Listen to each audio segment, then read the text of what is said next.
alguns temas sugeridos por vocês mesmos no grupo, e que eu vou começar por um que é a minha maior,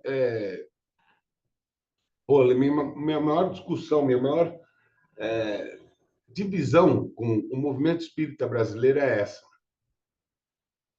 cobrar ou não cobrar. Eles se baseiam numa frase que Jesus disse: dai de graça o que de graça recebestes. Tá. A caridade, para Jesus, o que é? Está lá na pergunta do Livro dos Espíritos 886, Livro dos Espíritos. O que é caridade? Sedes benevolentes para com todos, indulgente para com as imperfeições alheias, e perdoem as ofensas.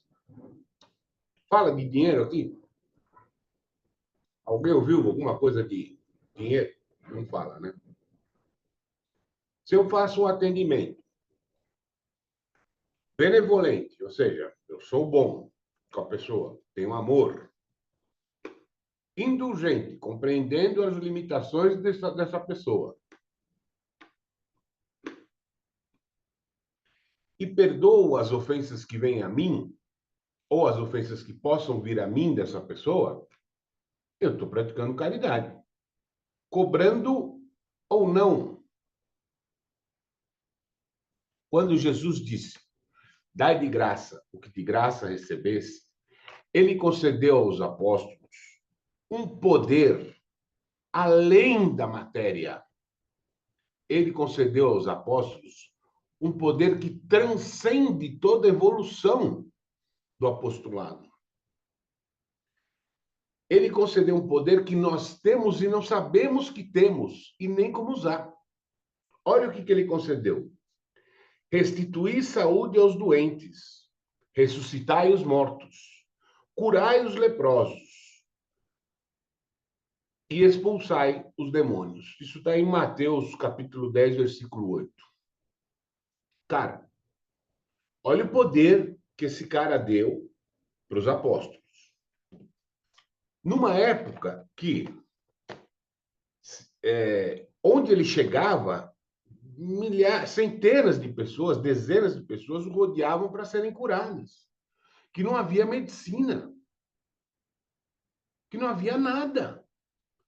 E o cara tocava, as pessoas e eram curadas. Esse poder, e o poder de Jesus, não precisava do auxílio espiritual.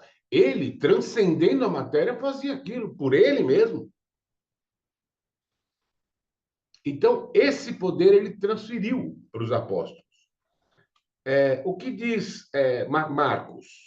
Sempre que Jesus chegava a uma cidade, o povo do lugar lhe trazia os familiares e amigos doentes.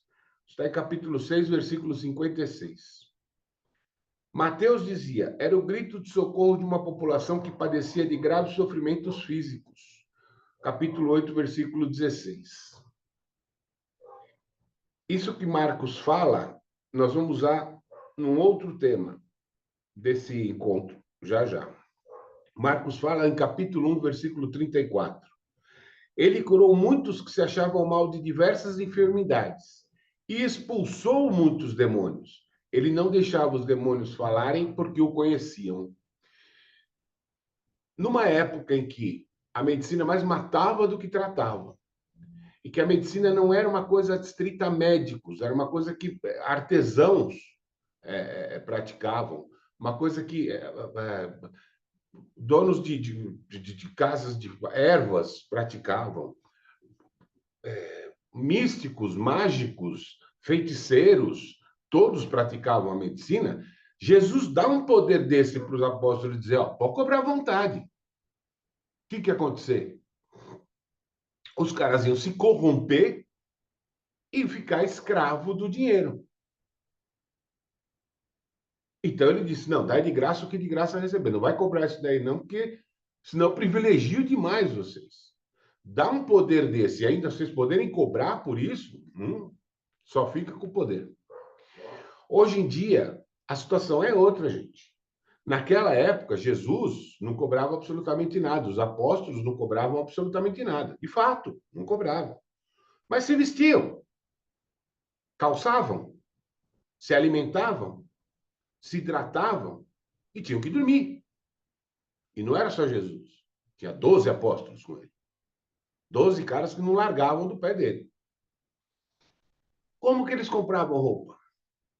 Sapato, água, comida. Onde eles dormiam? As pessoas atendiam Jesus e davam ali a acolhida, comida. Bom, então uma moeda de troca tinha. Porque se ele não tinha dinheiro, se vestia, calçava, comia, bebia e dormia, era por caridade. Caridade para quem? Para Jesus que curava todo mundo. Porque se o Fernando chegasse lá na Galileia e dissesse: Oba, sou o Fernando, os caras iam fazer. E o Kiko? O que eu tenho a ver com isso? Certo? Mas Jesus curava todo mundo, então ele tinha acolhida. Então já havia naquela época uma moeda de troca. Hoje, a coisa mudou muito, tá certo? Porque esse jargão se limita às,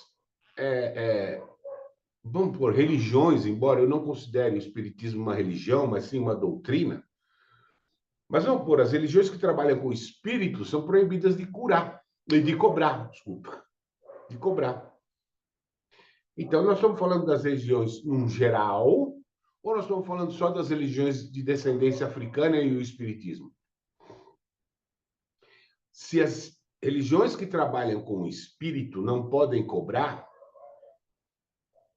a católica não trabalha com o espírito? A protestante não trabalha com o espírito? A evangélica não trabalha com o espírito? Não tem lá o Espírito Santo? Não é prometido o lugar no paraíso? Porque se eles cobram, alguém casa de graça na Igreja Católica? Batiza o filho de graça na Igreja Católica? Alguém fica na Igreja Evangélica sem dar 10% do salário como dízimo? E aqui eu não estou entrando em mérito se deve cobrar ou não. Só estou dizendo o que acontece, relatando fatos. Ué, e por que lá eles podem cobrar e para gente que trabalha com espírito a gente não pode cobrar? Vamos supor, deixa eu ver aqui quem. A Alice. Alice passa a incorporar Dr. Fritz. Alice passa a curar. Tem o poder e o dom da cura. Que todos nós temos, só não sabemos usar porque a gente não tem fé. A gente não acredita que tem. Mas tem. Como Jesus disse, vós sois deuses. Alice passa a incorporar Dr. Fritz. Alice começa a curar. Alice, se trabalhasse de segunda a sábado atendendo pessoas, poderia atender aí, vamos por 20 pessoas por dia, 12, 6, 120 pessoas por semana. Mas a Alice tem que trabalhar. Então, das 8 da manhã às 6 da tarde, ela vai trabalhar. Aí ela reserva uma hora, das 7 às 8, para atender as pessoas. Então, ela consegue atender 4 pessoas por dia, ao invés de atender 20.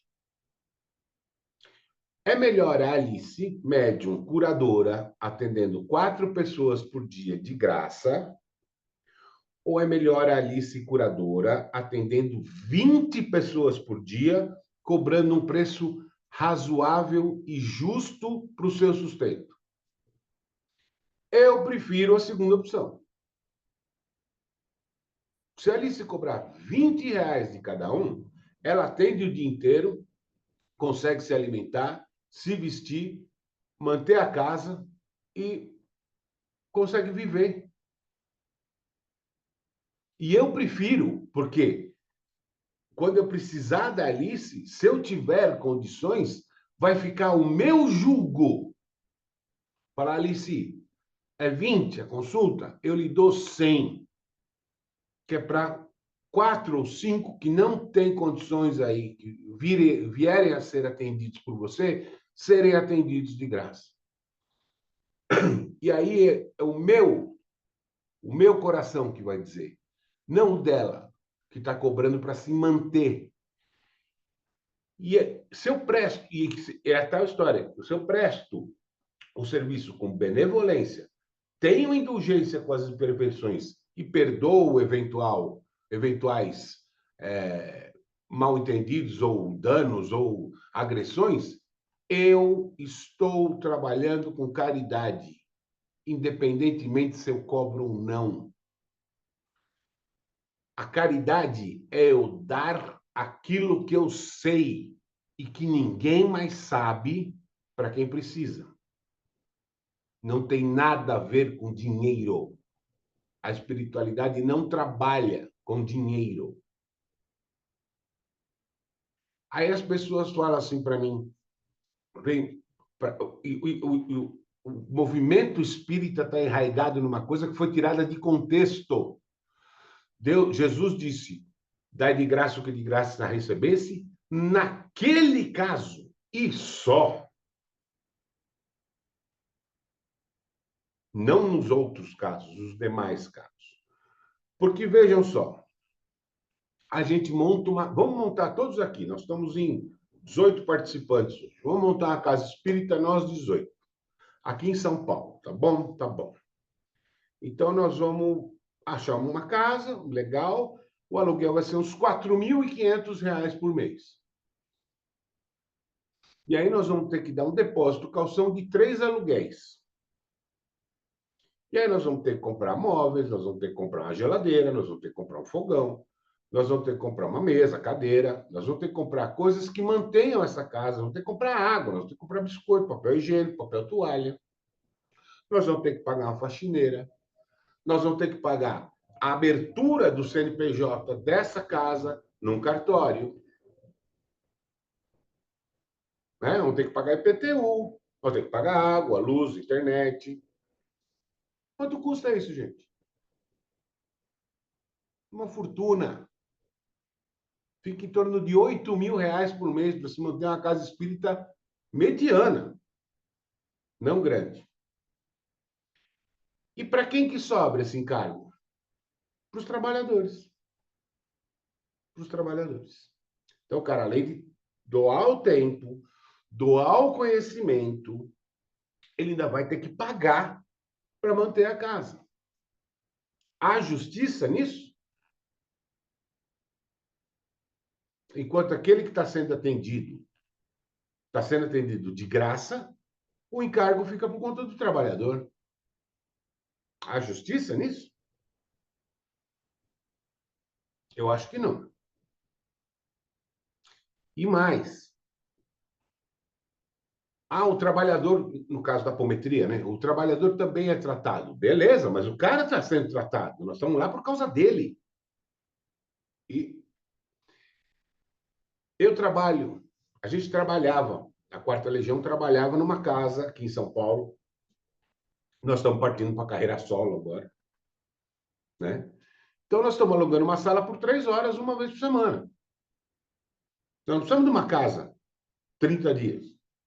O que a gente faz com a casa de dia? Nada. Então, a gente aluga uma sala grande, que dê para a gente trabalhar por 3 horas, 3 vezes por semana. Uma vez por semana, desculpa. Uma vez por semana. Toda semana sai R$ 1.000. Uma sala, 3 horas, 4 dias. Tudo bem, a gente vai começar a bancar isso, os trabalhadores. Até a gente ter uma planilha de quantas pessoas estão frequentando, porque isso vai ser dividido. Ninguém vai ficar com lucro. Mas o custo da casa há de ser dividido, isso é justiça. Essa casa onde a gente trabalhava, gente, atendia ator famoso, atriz famosa, gente de fora do país, gente de fora do estado, político, enfim. A ética me impede, me proíbe de falar quem são essas pessoas, mas todo tipo de pessoa a gente atendeu lá. BMW, Mercedes, Audi, Porsche, os caras não deixavam um alfinete na casa. O pobre ia lá e punha 5, 10 reais. Então, assim, eu não posso desconsiderar que ele não tem dinheiro para o tratamento, mas eles contribuem. O rico, e comia bolacha, tomava café, bebia água, fazia tudo, mas não deixava um alfinete na casa. O pobre, o que ele tinha ali, 2 reais, 5, ele punha. Então, assim, mas então o pobre não vai ser atendido? A Carol e eu temos um programa de atendimento de quem não pode pagar. Claro que temos. Como que não vai ser atendido?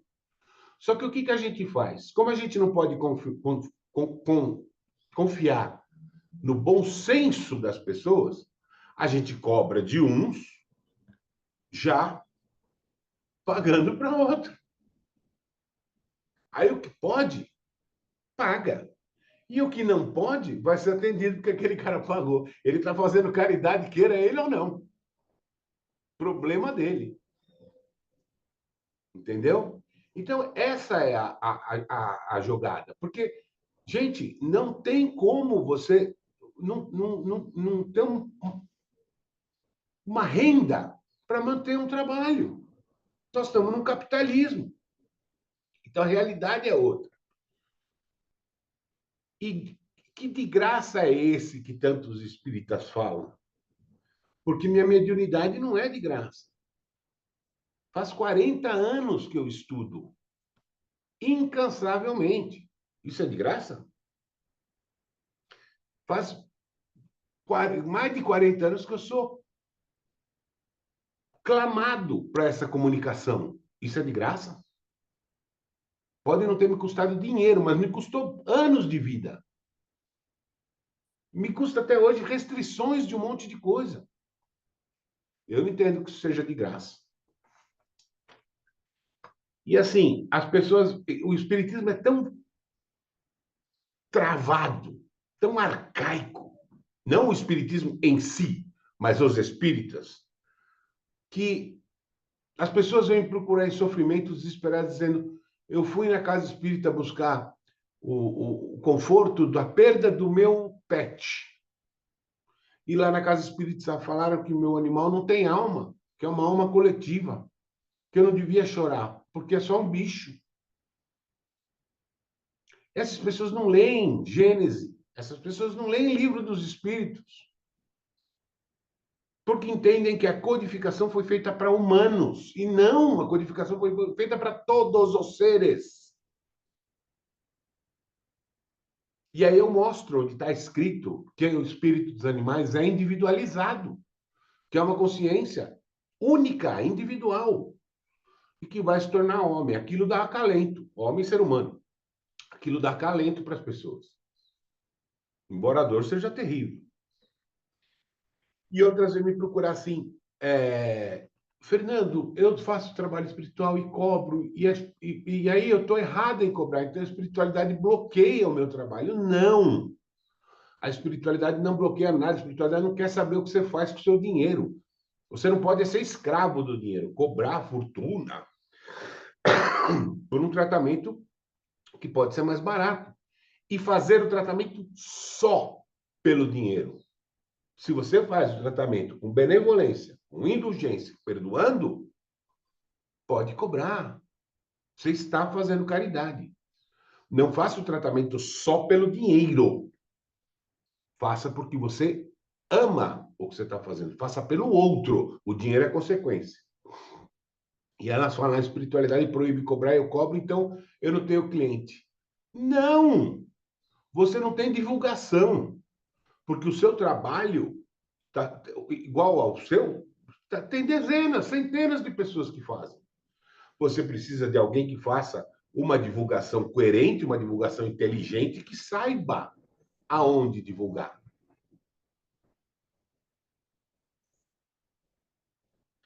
Gente, nesse nosso grupo, nós temos a Denise, que é expert no assunto.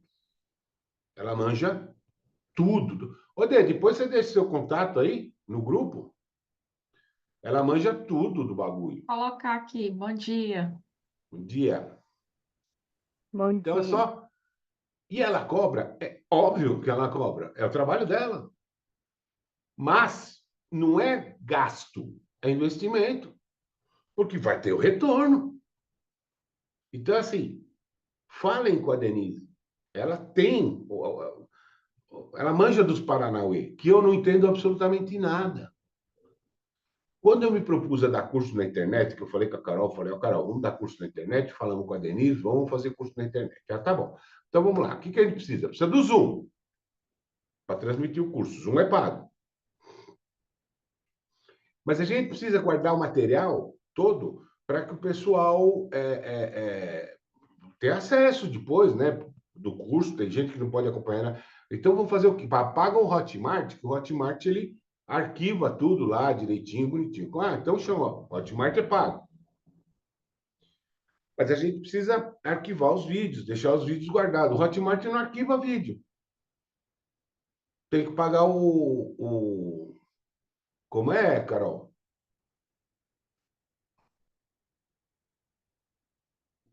Do vídeo qualquer? Panda. Aí tem que pagar o Panda. Aí o Panda armazena o vídeo e disponibiliza o link na Hotmart.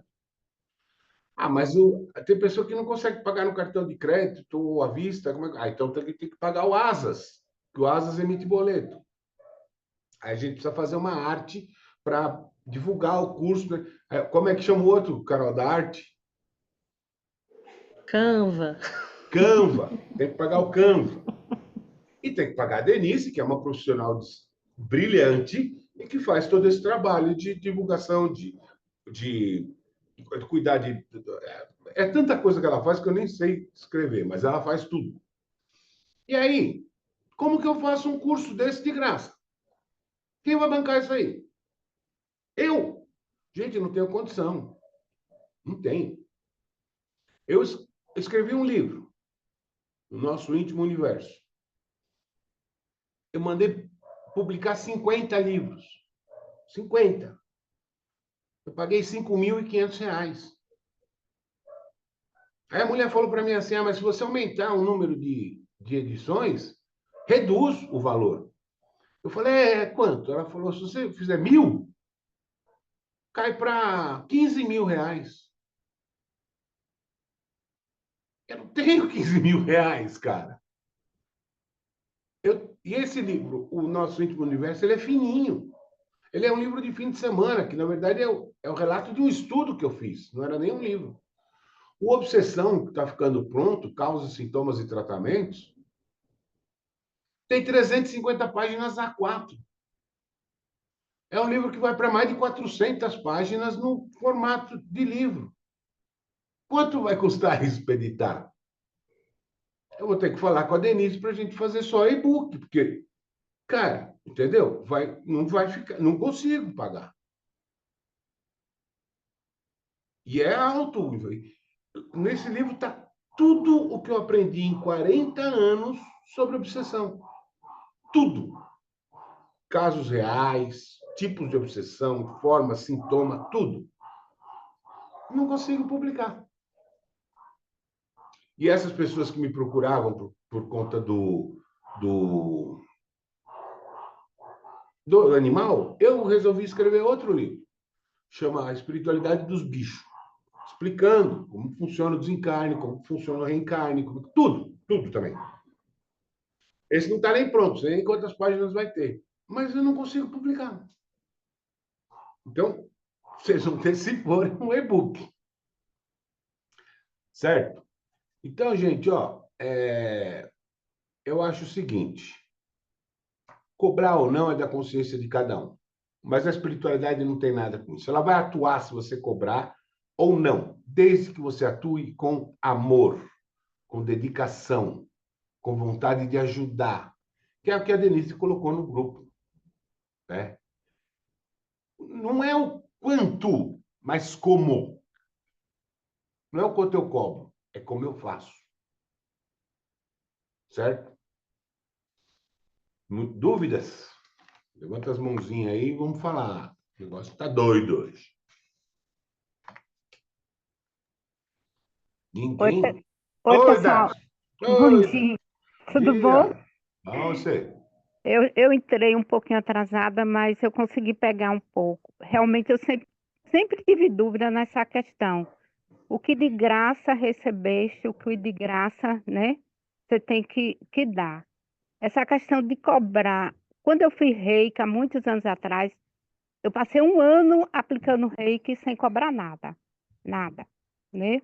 Porque foi uma Hum, escolha minha, uma opção minha, uma doação minha. Principalmente para as pessoas que não podiam pagar. sim. E para as pessoas também que podiam pagar, porque foi uma escolha minha que eu quis fazer. E eu sempre tive dúvidas sobre isso, né? Porque geralmente as pessoas que trabalham com espiritualidade, né? Elas têm isso que você colocou aí, uma casa espírita para se formar, é muito gasto. Um pai de santo para fazer determinadas limpezas, seja lá o que for, também é gasto. E às vezes eles cobram um valor simbólico, né? Às vezes não, só cobra o valor do material, a consulta às vezes é mais barata, e por aí vai. E hoje você deixou bem claro isso, viu? Que isso era uma coisa que eu ficava assim preocupada com isso, né? Na questão de cobrar. Se Deus me deu a mediunidade de graça, por que eu vou cobrar, né? E aí você esclareceu. Eu já tinha uma certa clareza e você tirou a dúvida para mim. Muito obrigado Perfeito. mesmo. Nada, nada. É o que eu falei do caso da Alice, que hipoteticamente incorporaria o Dr. Fritz e curaria. Eu prefiro que ela cure o dia inteiro, cobrando. Porque são muito mais pessoas atendidas. Ela está fazendo com amor e dedicação. É caridade. Se ela cobrasse R$ 100 por pessoa, seria caridade. Deixa eu contar um caso Era de uma cliente. só concluir, Carol, rapidinho. Desde que ela não se corrompa, desde que ela não vire escrava do dinheiro, desde que ela não comece João de Deus, aquele cidadão que não sei, alguém comentou no grupo aí que o médium que abusava das mulheres, né? Desde que ele não se perca, faça sempre por amor, o dinheiro é uma consequência. Fala, Caroleta, desculpa aí. Uma vez eu atendi uma cliente, ela trabalhava num emprego que ela não gostava de jeito nenhum, ela estava super infeliz. E ela queria trabalhar com reiki, mas ela já trabalhava com reiki sem cobrar nada. E aí, quando, né, eu fui fazendo os atendimentos terapêuticos com ela e fui mudando essa crença dela, o que que aconteceu? Conseguiu trabalhar hoje só com reiki, está super feliz, está se mantendo, continua ajudando as pessoas e saiu do trabalho em que ela estava infeliz. Então, olha a importância disso. Às vezes, uma crença limitante que a gente tem, né? O tanto que trava a nossa vida inteira e ela se permitindo durante anos ser infeliz num trabalho que ela não gostava. Com o poder todo que ela tinha ali, né, de cura, de ajudar as pessoas, por mudar uma crença, melhorou a vida toda. Então, olha que lindo isso, né? Muito bem. Tá, cachoeirinha. Tá Eu, marcando. Deixa eu só. uma coisa Oi. também importante é hoje tá se espalhando cada vez mais que as pessoas estão investindo mais em cuidar da sua espiritualidade. Muitos médiuns estão surgindo, bastante mesmo, muitas manifestações de formas diferentes do que era antigamente. Até você colocou esses dias que não está sendo tão necessário alguns tipos de médium antigamente, porque hoje a gente tem muitas ferramentas que podem ajudar as pessoas. E eu estou vendo, né, um movimento independente da profissão da pessoa, né? Tem pessoas aqui que são terapeutas, outros não. Quando você se trabalha essa espiritualidade, você também tem alguma mediunidade, alguma coisa, isso ajuda lá no seu trabalho, quando você vai fazer contato com o cliente. Vamos supor que você é um médico. Se você tem isso em você, aquele paciente, às vezes, ele chega ali na consulta, só dele conversar e falar o que você transmite para ele, aquele processo que você está fazendo ali, ele já recebe. Isso a gente vê em todas as profissões. Quando eu vou escolher um profissional mesmo, eu olho como que esse profissional é. com o que que ele é, quais são os valores dele ali, que ele acredita, se tem relação comigo, porque eu sei que vai ter algo, uma entrega maior. E eu estou pagando por isso, porque o cara vai usar a intuição dele, vai usar a mediunidade dele no trabalho? Não, eu não estou pagando por isso. Estou pagando pelo tempo dele, o trabalho dele. Se isso vem junto, é muito bom, é muito bom, né? Então, assim, quando a gente tem essa visão que a gente faz o nosso trabalho, a gente tem aquele trabalho que é o nosso ganha-pão, o nosso dia a dia, que a gente precisa para ter esse equilíbrio, tudo muda. E esse negócio está tão enraizado, eu vejo que as casas espíritas precisam ampliar tanto o olhar sobre isso, é muito sério isso, sabe? E elas estão entrando em crise financeira por conta disso, já não estão conseguindo ajudar as pessoas como ajudavam antigamente, porque está tendo justamente essa dificuldade de entender, de interpretar, né, o que está lá no Evangelho, porque é uma interpretação. E isso fica tão ali que a gente vê colegas espíritas, trabalhadores que estão em casas espíritas, fazendo e passando dificuldade. Ele sai ali da casa, está com dificuldade. Ou então ele está ali ajudando as pessoas ali dentro, mas dentro da casa dele também não está ajudando. Tem uma pessoa do lado dele precisando de ajuda. Então, assim, são coisas, é muito importante isso que você trouxe, porque é uma cultura mesmo que está enraizada aí, a gente precisa trabalhar e não precisa, e também não ter medo de cobrar. Exato, Porque a exato. pessoa tem medo de cobrar, tem medo de dar preço. Quando, a maioria que vem, quando ela tem que falar o preço para a pessoa do trabalho dela, ela dá uma bloqueada, ou então vira e fala assim: não, mas eu vou te dar um desconto. A pessoa nem pediu desconto, mas ela já está oferecendo desconto. Então, isso é uma questão que vem dessa consciência de cobrar pelo trabalho, sabe? Muito Exatamente. E aí os caras são despejados porque não pagam aluguel. E aí acaba o atendimento espírita. Hoje, o movimento espírita cria um preconceito porque o pobre não pode trabalhar na mediunidade porque ele não tem dinheiro para ajudar na casa. Ele ganha 2 salários mínimos. Como é que ele vai contribuir com a casa? Então, a maioria dos médiuns da periferia não são utilizados nas casas espíritas porque não tem dinheiro para contribuir para manter a casa. Isso é preconceito. E, gente, todos os trabalhos são amparados para a espiritualidade, sendo holísticos, esotéricos, xamânicos ou não. No hospital, para quem enxerga, vê espíritos, é equipe médica encarnada e equipe médica desencarnada. Estão todos trabalhando em conjunto ali. Não existe só trabalho humano ali. Enfim, cobrem mesmo. O certo, o justo, o razoável. E façam por amor.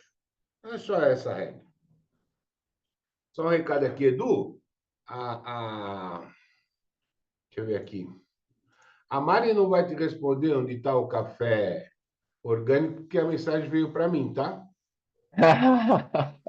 E eu não estou. Agora, engraçado que meu microfone estava fechado, cara. Eu chequei isso antes, tá? Não, a sua mensagem de WhatsApp veio para mim. Caramba, olha lá, tá vendo? Edu, Então tá. para de pensar em mim, tio. Ó, eu sou Valeu. casado. Bom, vamos lá. Acho que falamos tudo do negócio de cobrança, né? Rapidinho, só para concluir. Que é do espírito não pode ser cobrado. Alguém me arruma um livro psicografado aí de graça? Tem? Não tem? Tem que pagar? Entendi.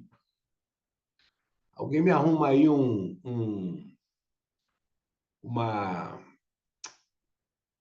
um trabalho qualquer assim de elaboração da revista espírita que seja de graça?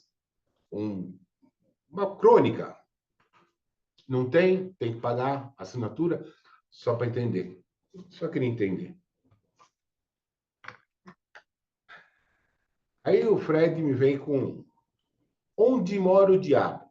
E como exorcizar sua energia maligna.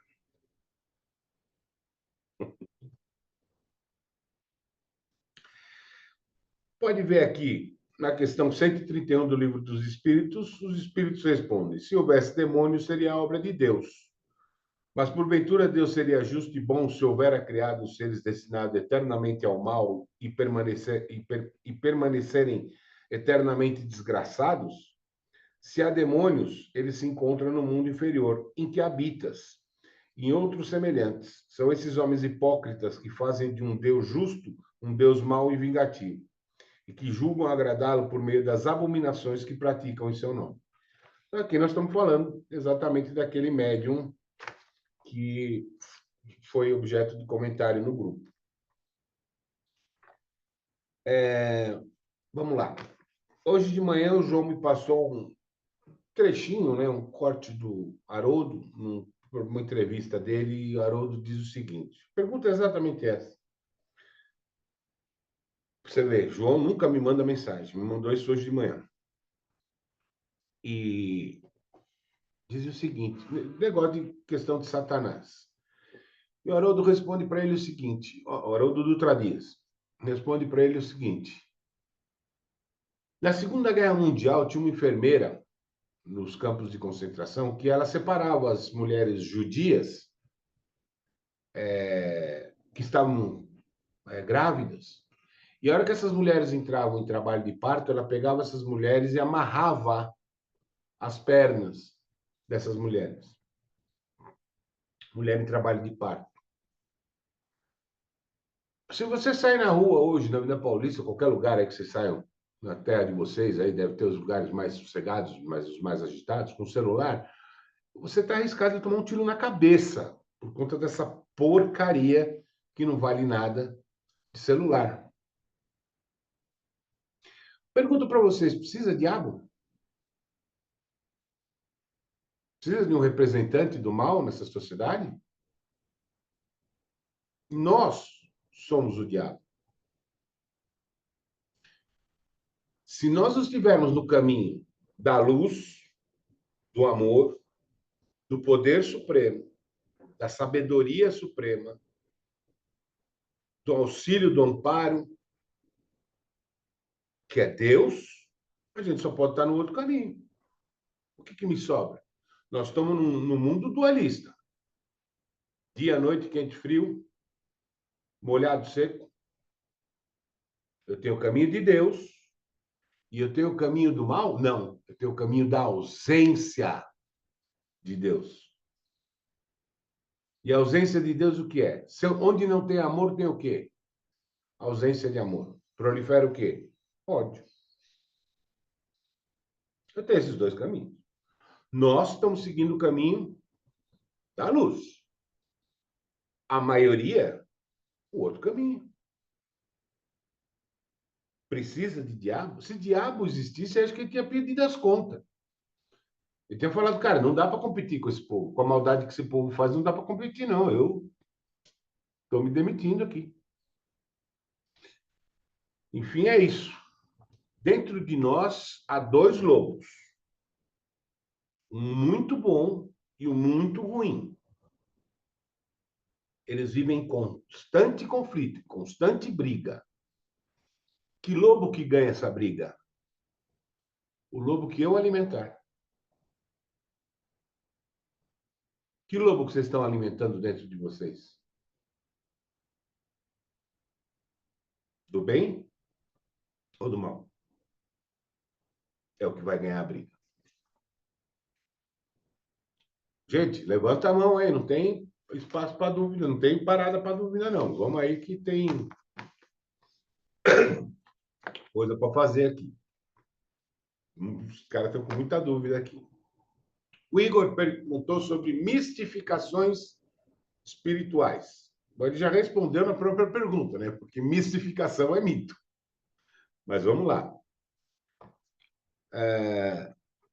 Se eu não lavar a louça, à noite os espíritos serão atraídos para comer o resto. Momento, como é que chama aquela mulher lá? Márcia Sensitiva. A Revista Espírita do ano 3, de novembro de 60, Conversas Familiares de Além-Túmulo, Baltazar, o espírito gastronômico, responde a pergunta seguinte: sentis necessidade de comer e beber? Notai que dizemos necessidade. Há pouco tínhamos dito desejo, o que não é exatamente a mesma coisa. E ele responde: necessidade não, mas desejo sim, sempre.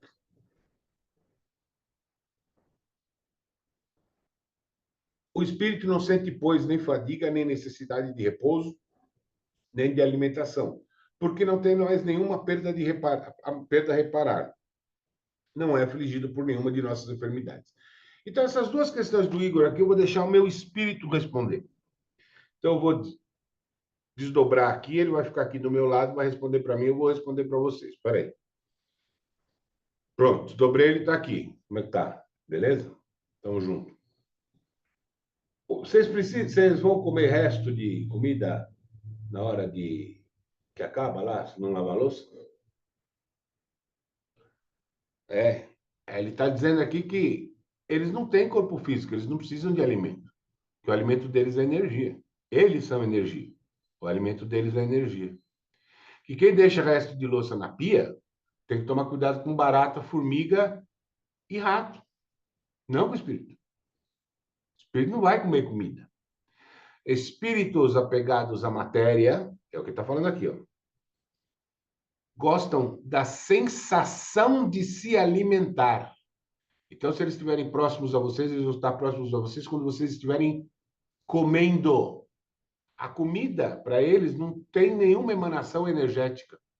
É o ato de comer, a saciedade do humano que transmite a sensação energética de prazer para eles. É a mesma coisa que um espírito que for desencarnado de um sexo masculino, olhar para o corpo de uma mulher nua feminino. Se ele for compulsivo sexual, olhar não vai adiantar nada. É o ato que vai trazer para ele a opção de sugar aquela energia, de absorver aquela energia. O ato sexual. Assim como o ato de comer vai trazer para o espírito glutão o prazer de comer, não a comida em si. E a outra pergunta dele foi: se a porta abrir, não pode falar ou entrar, atrai maus espíritos. E aí? Não tem? Não? É. Falou aqui que eles não precisam de porta, que eles transpõem qualquer materialidade da nossa dimensão. Eles são energia sutil. Eles passam por parede, que não tem como manter eles fora do ambiente residencial, por exemplo, a não ser que o ambiente residencial não os agrade. Olha que coisa de doido. Vamos confirmar se é isso mesmo que tem lá na espiritualidade? Evolução em Dois Mundos, psicografado por Chico Xavier e Valdo Vieira. André Luiz descreve diversas características do espírito, como plasticidade, que é a modelação do perispírito, que ele pode modelar o perispírito conforme ele quiser. A tangibilidade, o espírito pode se tornar tangível, acessível aos olhos e ao toque, usando materiais do ambiente. A expansibilidade, entre outros, né? O perispírito pode expandir-se conforme as condições, ampliando seu campo de sensibilidade. E a penetrabilidade, natureza etérea do perispírito que lhe permite penetrar e atravessar qualquer matéria da nossa dimensão física. Eles não precisam da porta, nem de convite. Se o ambiente lhes for propício, eles entram por qualquer lugar, até atravessando a parede, se for o caso. Então, mitos, mitos, mitos e mais mitos. Aí o tema 3 e último, né? Dá tempo ainda, né, Carol? Rapidinho. Não é muito, mas vamos lá. Transtornos mentais, narcisismo, psicopatia, borderline, bipolaridade, esquizofrenia. Dúvida da Ana Carolina, da Tereza, da Sandra e da Fabiana. Jesus Cristo. Gente, eu sou apômetra. Eu aprendi com um aluno do Dr. Lacerda, que foi professor no curso do Dr. Lacerda, então eu sigo os conceitos de Dr. Lacerda. O que o Dr. Lacerda diz? Eletrochoques psicotrópicos, técnicas de psicoterapia ou não resolvem o processo patológico, ou falham por completo como terapêutica. Roçam a superfície do problema sem curar os inenarráveis sofrimentos íntimos. Por outro lado, complexos, frustrações, recalques e demais fenômenos exaustivamente abordados por Freud ainda não explicaram nem resolveram os mistérios que envolvem as enfermidades da mente. Com suas desestruturações da personalidade, para que cheguemos à essência, para decifrarmos os processos patológicos mentais, será necessário um grande salto, um verdadeiro salto quântico da psiquiatria. A medicina terá de sair de suas limitações atuais e explorar o universo dos seres imateriais, o mundo dos espíritos, reconhecendo sua existência. A obsessão é a enfermidade do século. Tão grande é o número de casos rotulados como disfunção cerebral ou psiquiátrica, nos quais, na verdade, ela está presente, que podemos afirmar, fora as doenças causadas por distúrbio de natureza orgânica, como traumatismo craniano, infecção, arteriosclerose e alguns casos raros de ressonância com o passado desta vida, todas as enfermidades mentais são de natureza espiritual. Causadoras, portanto, da maioria das doenças mentais, as obsessões superlotam os hospitais psiquiátricos de todo o planeta, de onde vem desafiando há séculos terapêuticas científicas e brilhantes teorias de pesquisadores materialistas. Nem a penumbra dos gabinetes de psicanálise, nem a terapia heróica do eletrochoque ou drogas psicotrópicas sedativas conseguiram resolver satisfatoriamente a patologia mental. Ao contrário, ela cresce, nesses casos, nesses nossos dias de desajuste moral de toda ordem. E uma nefasta nuvem de loucura paira sobre a humanidade, em boa parte desvairada, projetando sombras que também é atestado da impotência da ciência no tratamento da alma. E o fato demonstra, por outro lado, o clamoroso fracasso das religiões em sua missão de nos religar com as nossas origens divinas. Então, o Dr. Lacerda afirma aqui que todas as patologias, salvo as de ordem orgânica, são frutos de obsessões, e eu concordo. E discordei, diga-se de passagem. Já vou aí dar só um segundinho. Discordei. E discuti com o meu professor, com o meu mestre, Cássio. Eu disse, não dá para concordar que toda patologia mental seja de ordem espiritual. Ele falou, com que argumento você discorda disso? Eu falei, não sei, só discordo. Ele falou, então, nossa discussão acabou de se encerrar. Porque você não tem argumentos para discutir comigo. Vai estudar. E eu enfiei o rabinho no meio das pernas e fui estudar. E estudei. Durante 4 meses. Só isso. E eu me rendi. Me rendi, inclusive, por aquela pequena frase que eu li no começo, quando a gente falava lá de cobrar ou não cobrar. A frase que está em Marcos, capítulo 1, versículo 34. Ele curou muitos que se achavam mal, de diversas enfermidades, e expulsou muitos demônios. Ele não deixava o demônio falar porque o conheciam. Esse não tem o caso, mas das pessoas que Jesus curava, ele expulsava os demônios. Uma outra coisa que me levou a concordar com ele foi... isso do Dr. José Lacerda está no livro Espírito e Matéria dele, tá? Por que as patologias, os distúrbios mentais, nesses casos que nós citamos aqui, são sempre voltados para a dissocialização moral da pessoa e nunca para a evolução moral? Nunca para o bem, sempre para o mal.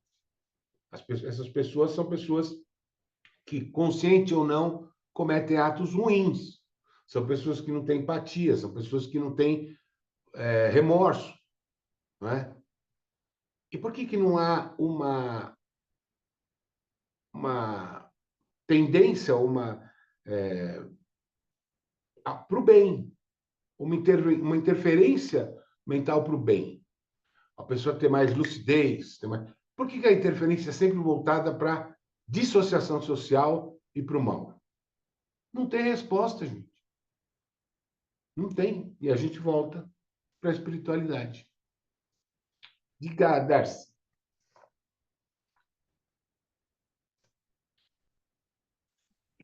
Eu não sei, não tem nada, tem a ver e não tem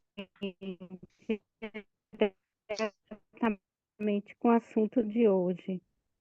Essa ativação e assim, eu estava no lugar, aí chegou uma senhora de bengala na mão, com a perna amputada, né, para mim atender, né? Eu atendi essa senhora e depois eu fui para um abrigo. Quando eu cheguei no abrigo, tinha várias mulheres deitadas na cama. Na verdade, eram espíritos, né? Desencarnados e que estavam precisando de auxílio espiritual. Aí eu cheguei e perguntei, mas que situação é essa que vocês estão aqui, né? Aí elas não respondiam nada, elas só ficavam olhando para mim. E era uma precariedade tão grande o abrigo, né? Esse abrigo é um abrigo espiritual e com certeza são espíritos que estão lá em um processo quer dizer, estão sendo tratados espiritualmente, né? E aí eu cheguei, dei um passe, e aí eu acordei, voltei e acordei, né? Era só um relato que eu queria falar, né? E aí, Mas se é você exatamente quiser assim. esclarecer mais. É exatamente isso. Você traz a lembrança do seu trabalho espiritual quando volta para o corpo físico. Seu espírito está trabalhando nesse sentido. Ô, Darcy, deixa eu te perguntar uma coisa. Essa Dilma Araújo Barbosa que você colocou no grupo é para vibração?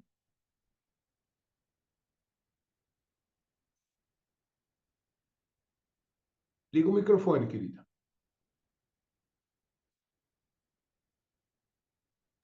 Foi da semana passada que eu fui passando na rua, eu encontrei com ela e ela me abraçou e começou Ah, a chorar e a pombagira pegou ela e tudo. tá. Aí eu tive com ela ontem, eu perguntei a ela se ela lembrava de alguma coisa, ela disse que não lembrava de nada. A única coisa que ela lembrava é que encontrou comigo, me abraçou e começou a chorar. Só isso. Tá, a gente. Aí eu conversei muito com ela, né? Daí, na hora do evangelho, a E gente ela tá pede melhor. vibração. A gente pede vibração para ela, Uhum, tá? Boa. tá ok, obrigada. Nada. Mas é isso aí. Seu espírito, você traz a imagem de que o seu espírito trabalhou na espiritualidade. Foi isso aí. Agora pediram para falar mais centralmente do narcisismo. Bipolaridade, para mim, é caso nítido de subpersonalidade. É a subpersonalidade do espírito está querendo sobrepor a personalidade atual. Nítido, nítido. Mas, vamos lá. O narcisismo. Na mitologia grega, Narciso era filho do deus Cefiso e da ninfa Laríope.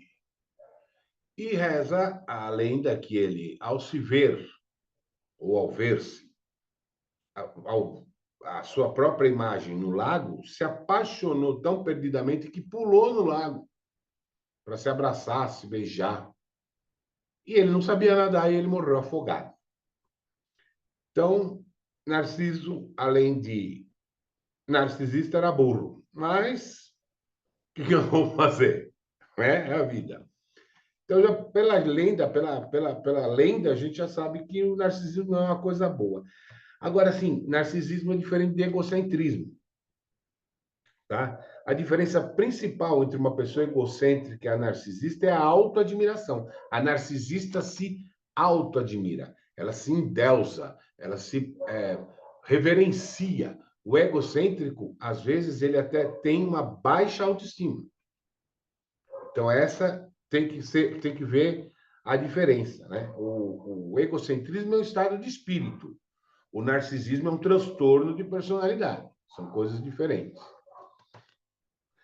E aí a gente vê ali também a sociopatia diferente da psicopatia, né? A sociopatia é a capacidade reduzida de ter empatia, ou seja, a pessoa não tem empatia. Mente compulsivamente, manipula, é impulsivo, arrogante, comportamento hostil e relacionado a abusos e impaciência. Então, essa pessoa é um sociopata. O psicopata frequentemente busca a sensação de poder e controle sobre os outros e tem facilidade em se posicionar de forma agressiva. Na selva corporativa, são manipuladores, usam seu carisma e inteligência para apoiar o comportamento de intimidar e mentir sem o menor constrangimento, inclusive manipulando as pessoas a cometerem crimes, eis que não são guiados pela empatia e pelos conceitos morais de certo e errado. Vocês estão vendo que todas as influências de quem tem algum distúrbio mental é ruim, é para o mal? Não tem um que é para o bem? Quem que gosta do mal? É o tal do Satanás ou é as pessoas que não estão nesse caminho de luz? Fernando, desculpa te interromper. Dá para você, por favor, repetir isso aí de novo? Qual? Essa última fala sua, de que todos os distúrbios mentais são para o mal. Todos os distúrbios mentais são para o mal. Desses que nós estamos tratando. Não estamos tratando aqui de autismo, nem de Alzheimer, nada disso. Estamos tratando desses que a gente leu lá em cima. Deixa eu ver aqui. Sim, mas são esses mesmo, que é crise de pânico, porque hoje em dia a humanidade, né, a maioria está com crise de pânico, medo, né?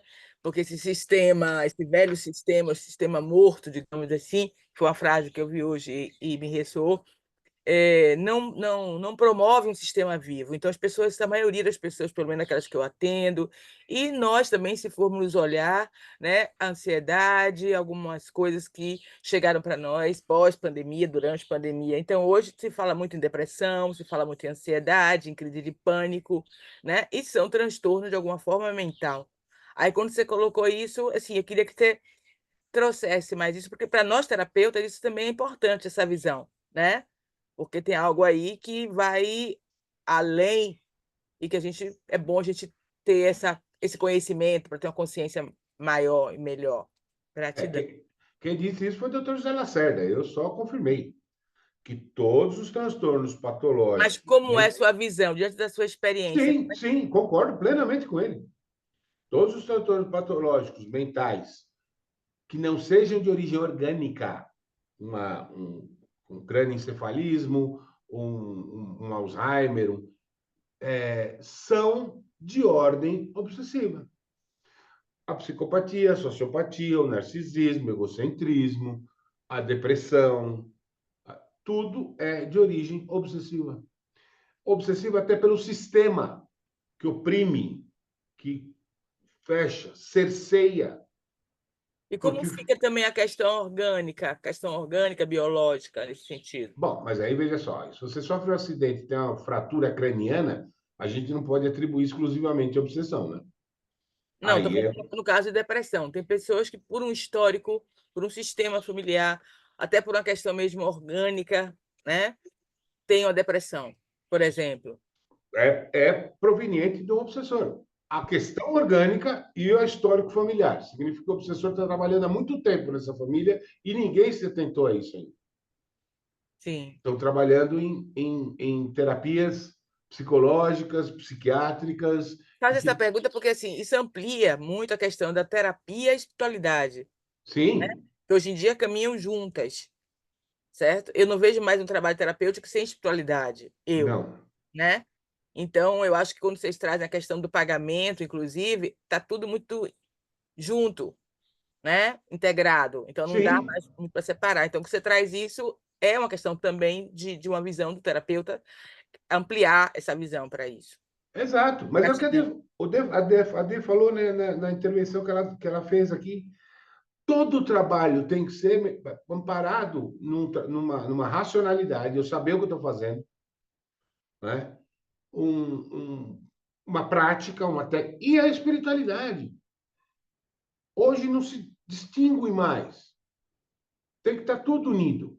Mente, corpo, espírito. Senão você não trata o ser. Você trata uma partinha. Isso, inclusive a medicina está olhando mais para isso, está chegando. Sim, Existe a sim. medicina espiritual hoje, né, que se fala tanto. Então, está se integrando realmente nesse lugar, que eu acho ótimo. Também acho maravilhoso. Que Deus conceda a graça de que seja mais rápido.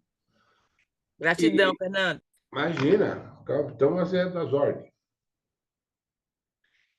E aí, é isso, gente.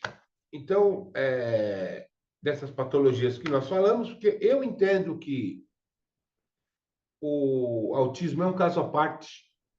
O autismo é a preservação de um espírito que precisava encarnar, mas que não suportaria a realidade desse mundo. Então, ele encarna numa realidade diferente. É assim que eu vejo. Ele encarna numa realidade meio dissociada de tudo que acontece ao redor dele. Então, eu não entendo o autismo como uma patologia. Não é um distúrbio. A patologia não é patologia. O autismo é cara, às vezes uma graça, sabe? Que o espírito fica meio afastado desse mundo ruim, perverso e contaminado que a gente vive. Então, era isso hoje. Mais alguma dúvida? Podemos passar para o Evangelho. Nenhuma? Vamos interromper a gravação então, faz o fechamento, Fê, a gente vai para o Evangelho. Então, crianças, fiquem todos com Deus, sempre na mais alta vibração. Beijo no coração de vocês. Beijo, Tchau. beijo.